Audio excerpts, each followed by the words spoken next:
और भी जटिल बनाने में भारतीय जनता पार्टी के कुछ लोग तथाकथित नेतागण वो अपना पूरा योगदान इस प्रदेश में देते हैं। 2019 के चुनाव का जब रिजल्ट आया, राजधनवार से जिनको वहां के प्रबुद्ध मतदाताओं ने अपना आशीर्वाद, अपना समर्थन देकर रांची भेजा, श्री बाबूलाल मरांडी जी, वो तब से आज तक राजधनवार नहीं गए हैं। अभी तक कोई खबर नहीं आई है कि वो राजधनवार, लेकिन हाँ साहेबगंज से उनके पास कुछ लोग आ गए और ऐसी बातों को लेकर आ रहे हैं और ऐसे लोग आ रहे हैं जो खुद हिस्ट्री टीचर है और कानून की नजर में फरार है, और बाबूलाल जी उनको अपने ताकत का, अपने प्रभाव का संरक्षण प्रदान करके अपने बगल में बैठाकर प्रेस कॉन्फ्रेंस को, उनका एक और सांसद है जो लगातार कानून को धक्का बताते हुए झारखंड पुलिस को ही औकात बताने का काम करती है, उसे खुलेआम धमकी देती है, लेकिन देश का गृह मंत्रालय उस सांसद पर कुछ नहीं। बाबूलाल जी के साथ में एक कानून के नजरों में फलाकर अंकुश राजहंस,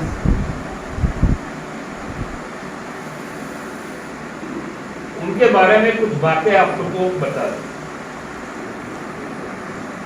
अंकुश राजहंस एक पेशेवर अपराध कर्मी का बेटा है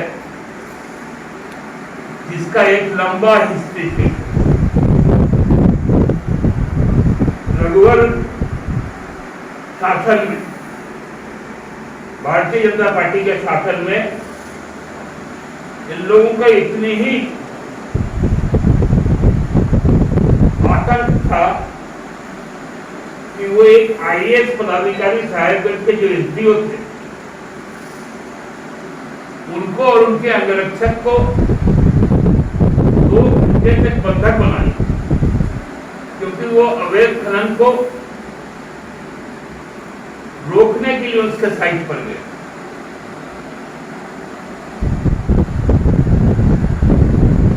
ये केस 17 अक्टूबर 2018 उस पर केस होता है, माइंस तत्काल बंद होता है, फिर कांके रोड से मुख्यमंत्री निवास से फोन जाता है, केस दर्ज करके उसको भी छोड़ दिया जाता है, खदान भी खोल दिया।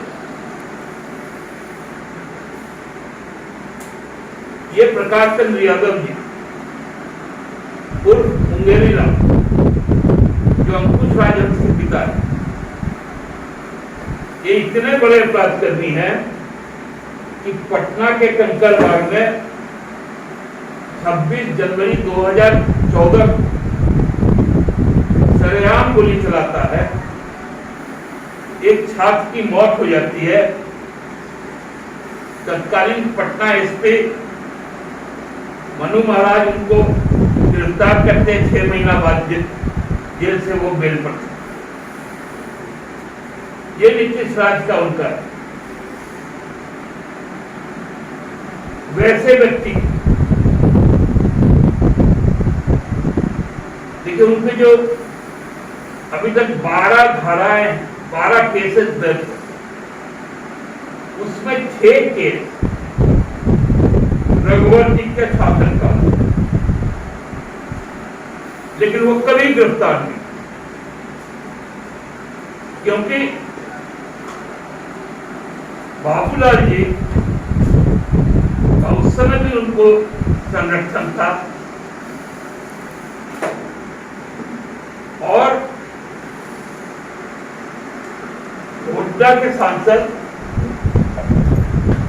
उनका भी संरक्षण था, साथ साथ तत्कालीन मुख्यमंत्री रघुवर दास जी का भी संरक्षण। कहा तो ये भी जाता है कि उनके एक राष्ट्रीय महामंत्री है जो बिहार के भी प्रभारी थे, उस दिन झारखंड में भी काम करने का मौका उनको मिला था, भूपेंद्र यादव जी, उनके भी बहुत निकट के संबंध। एक अजीब आदमी जो कानून को अपने हाथ में लेकर अपराधियों को साथ बैठाकर, जो राज्य का पूर्व मुख्यमंत्री हो, पहला मुख्यमंत्री हो, वो इस तरह का घिनौनी हरकत करता है। उल जलूल एक महिला को भी वहां बैठाया जाता है, रीता देवी के नाम, एक जमीन के बारे में उससे कहानी करवाया जाता है, जबकि न्यायालय में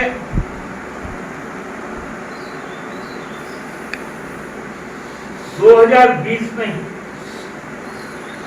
उसके दावे को खारिज कर दिया गया था और उसके बाद वो किसी उच्च न्यायालय में नहीं, न जिला सत्र न्यायालय में गया, ना हाई कोर्ट, न सुप्रीम कोर्ट, क्योंकि वो जमीन का उसके पास है ही नहीं कागजात। कागजात श्री शंकर प्रसाद जी के नाम। वैसा एक महिला को भी इस साजिश में शामिल करवाया जाता, एक तो मंडल जी को भी बैठाया गया।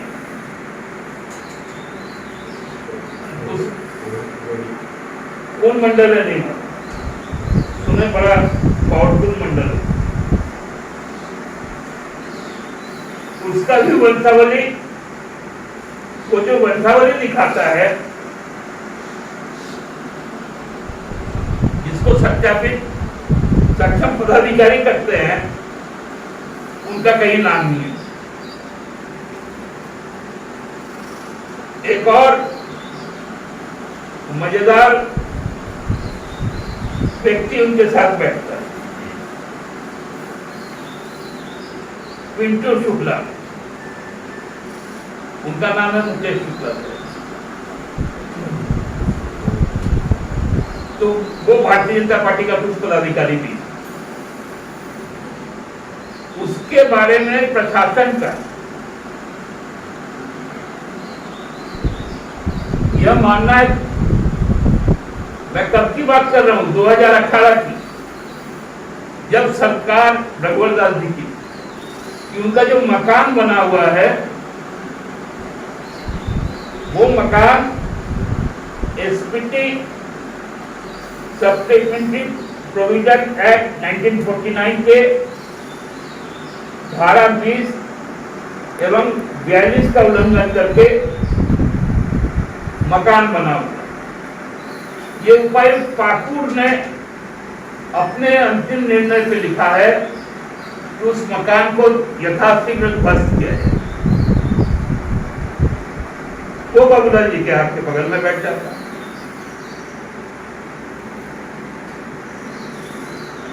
अजीब स्थिति ये है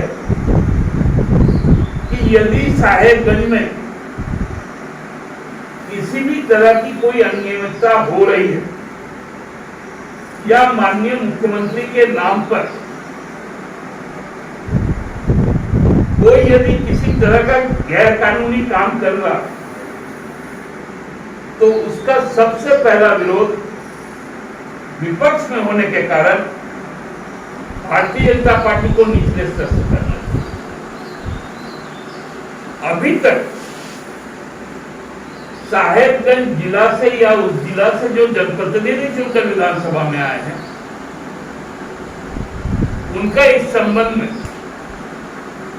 कोई भी बयान सार्वजनिक रूप से नहीं आया, न भाजपा के प्रदेश कमेटी से आया। लेकिन जो स्वयंभू नेता है विधायक दल, जिसकी मान्यता नहीं, वो लगा रहे हैं।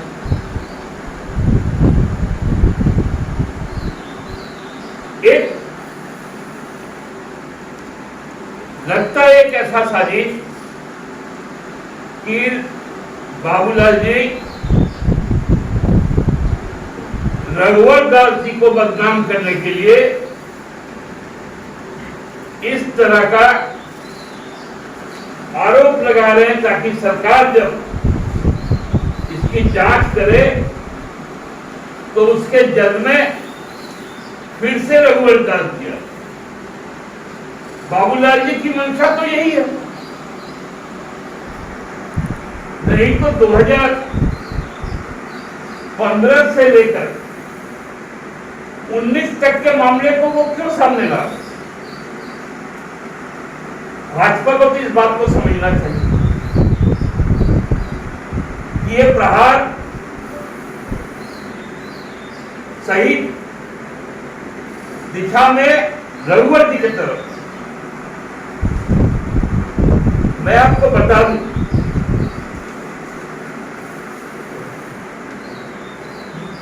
ये जो अंकुश राजहंस, इसका एक जमीन जून 2020 में उसका लीज खत्म हो गया, 8 एकड़ 56। उसके बावजूद इन्होंने 28 जगहों पर 32 मीटर गहरा करके वहां पर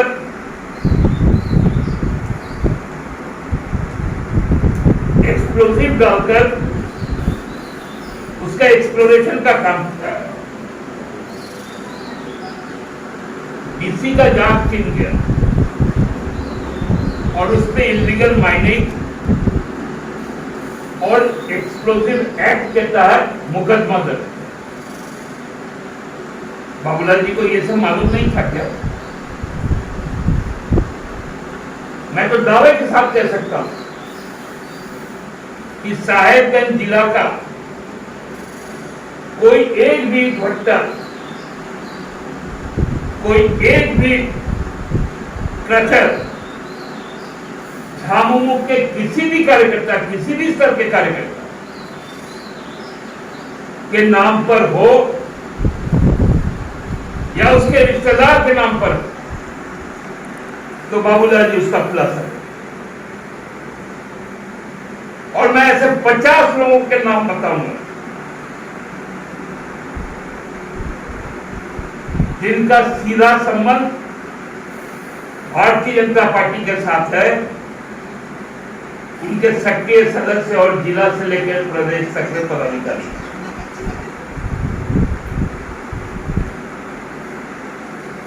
मजाक है क्या? आप कानून को अपने हाथ में लेंगे?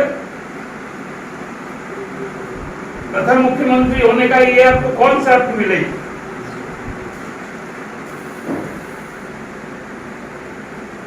आप एक दायित्वशील व्यक्ति,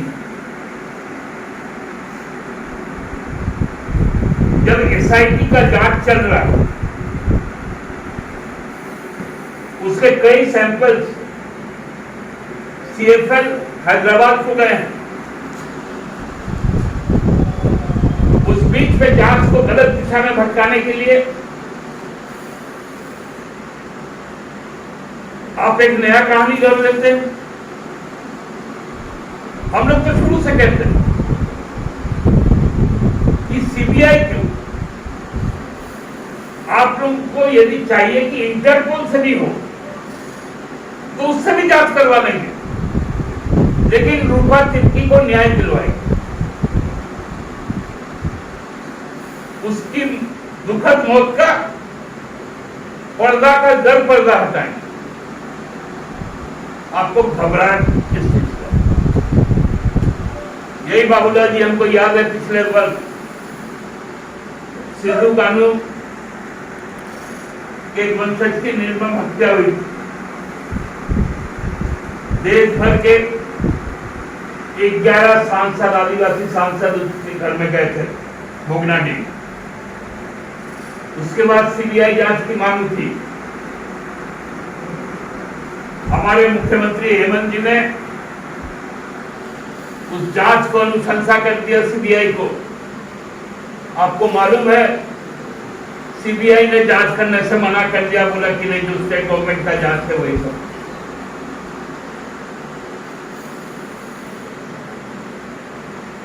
तारा यादव के मामले में हमारी सरकार ने सीबीआई को जांच दिया, सीबीआई ने जांच लेने से मना कर दिया,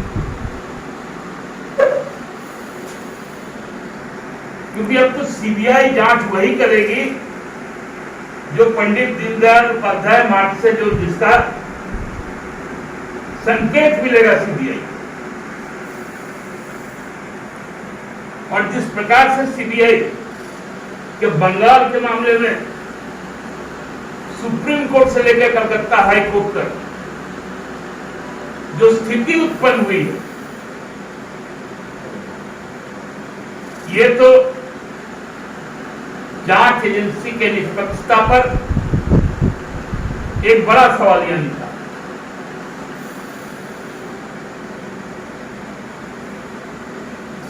आप साहिबगंज में कहीं चल जाइए, क्या गुनाह हो गया? पिछले बार भी जब नेता प्रतिपक्ष थे हेमंत बाबू, तो यही पंकज मिश्रा उनके जो हमारे पार्टी के केंद्रीय सचिव भी हैं, उनके विधायक प्रतिनिधि थे। वो साइमन बाबू जब सांसद थे तब भी उनके प्रतिनिधि हुआ करते थे।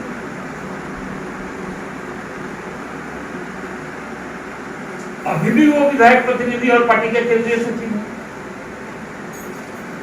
केवल ये संबंध रहने से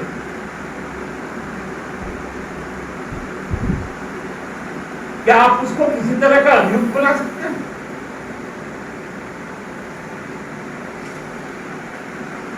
अब हाईकोर्ट में ये बात करो, जबकि हाईकोर्ट में अभी तक ये मामला आया ही। और अभी सुन रहे थे उसमें कोई शायद इंटरवेनर भी बना, जो मामला टेक ऑफ ही नहीं हुआ उसका इंटरवेनर। इतना उत्साह आखिर क्यों है आपको?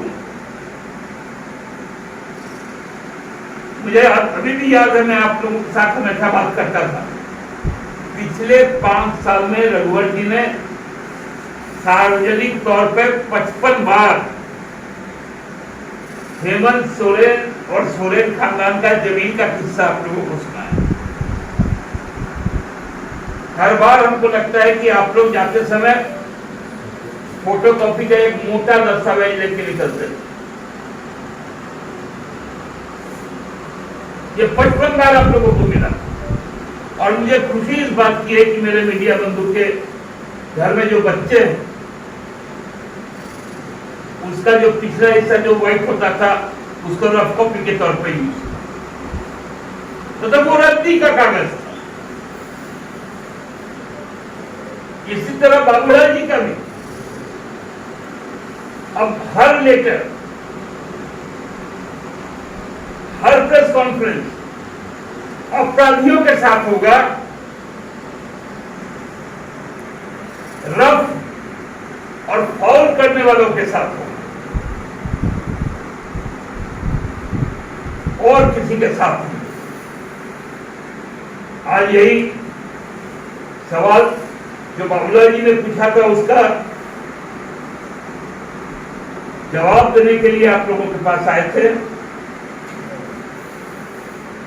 आपको एक आंकड़ा बता दें कि साहेबगंज में पूरी तरह से हर तरह के इलीगल काम बंद। जनवरी 20 से मई 21 तक जो इलीगल मूवमेंट हुआ मिनरल्स का, वो 569 गाड़ियां, ट्रक्स पकड़े गए, 90,04,210 रुपए की वसूली हुई, 1,418 गाड़ियों को ब्लैकलिस्ट किया गया, रजिस्ट्रेशन कैंसिल किया गया, 1,507 गाड़ियों पे पब्लिक नोटिस हुआ अखबारों के माध्यम से, 9 पर FIR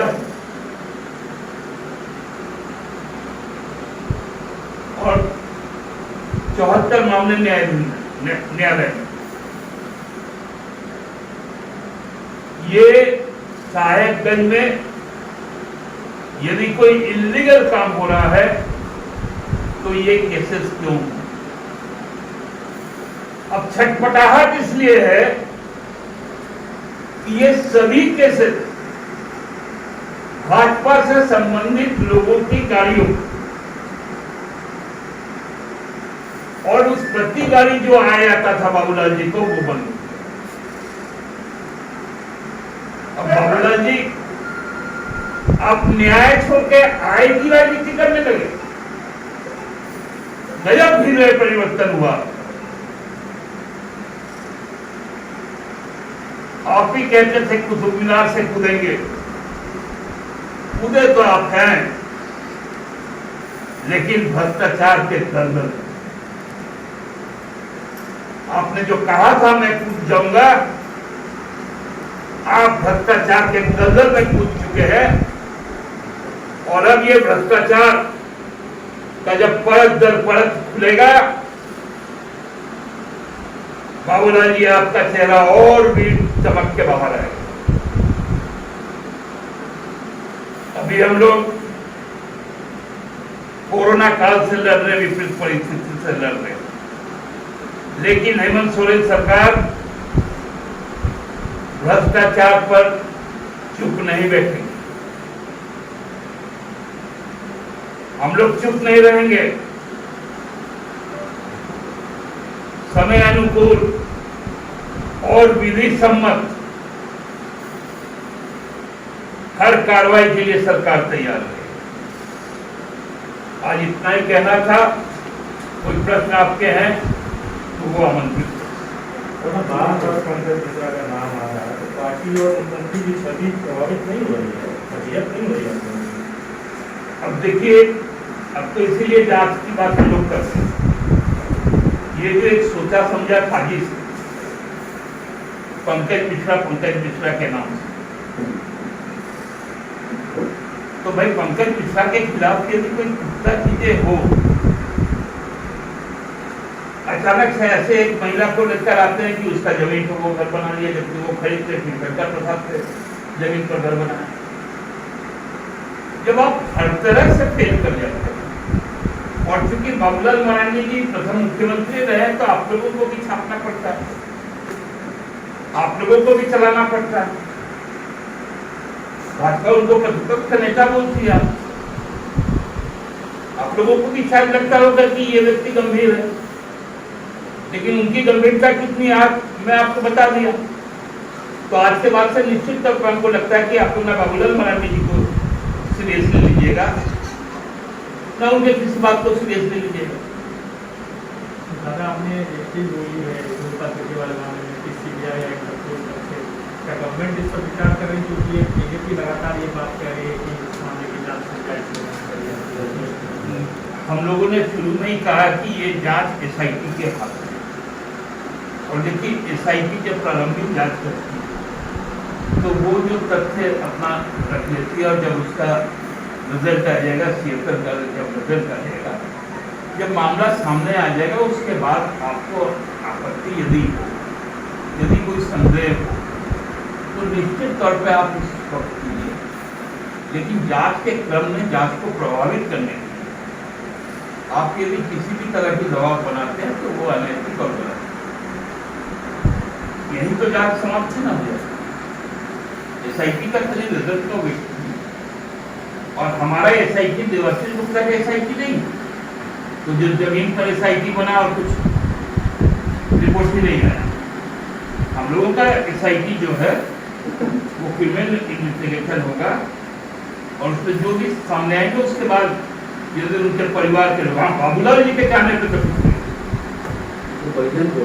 उनके परिजन जो चाहेंगे एसआईटी रिपोर्ट आने के बाद, उनके परिजनों को संतुष्ट करने के लिए सरकार हर तरह के उच्चता जांच को तैयार